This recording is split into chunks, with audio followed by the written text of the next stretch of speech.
लोकसभा चुनाव 2022 में सपा का प्रदर्शन शानदार रहा है। पार्टी ने 80 में से 62 सीटों पर गठबंधन के तहत चुनाव लड़कर 37 सीटों पर कब्जा जमाया है।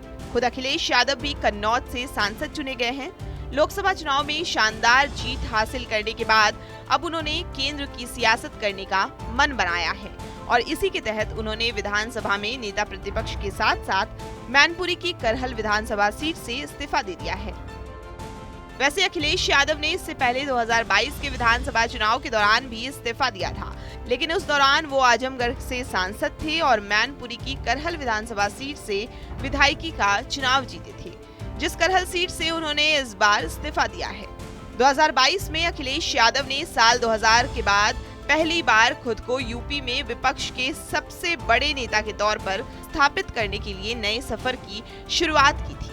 2012 में जब वो पहली बार यूपी में अपना साइकिल लेकर चले थे, तब उन पर पिता मुलायम सिंह की भरपूर सरपरस्ती थी, लेकिन 2022 में जब वो लड़े और 2017 की 47 सीटों के मुकाबले 22 के विधानसभा चुनाव में गठबंधन करके 125 सीटें लेकर आए, तब उनके सामने दो रास्ते थे। या तो वो आजमगढ़ के सांसद बने रहते और संसद में अपनी पारी जारी रखते, या तो संसद का मुंह छोड़कर करहल के कांटों भरे रास्ते पर चलकर मजबूत विपक्षी नेता के तौर पर लड़ते। अखिलेश यादव ने दूसरा वाला रास्ता अख्तियार करने का फैसला किया।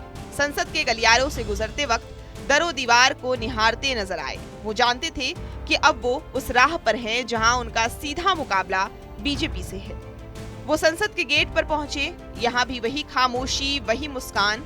अखिलेश यादव के साथ उनके चाचा और समाजवादी पार्टी के राज्यसभा सांसद प्रोफेसर रामगोपाल यादव भी थे।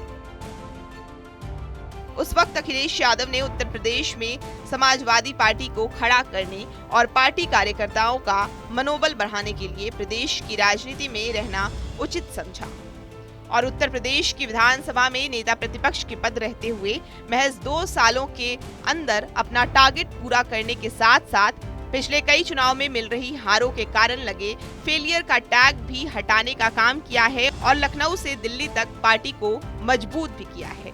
समाजवादी पार्टी और अखिलेश यादव के राजनीतिक इतिहास का ये पहला मौका है जब लोकसभा चुनाव में इन दोनों ने उत्तर प्रदेश में सबसे बड़ी जीत दर्ज की। इतना ही नहीं, लोकसभा में भी अब अखिलेश की अगुवाई वाली समाजवादी पार्टी बीजेपी और कांग्रेस के बाद तीसरे नंबर की पार्टी बन गई है।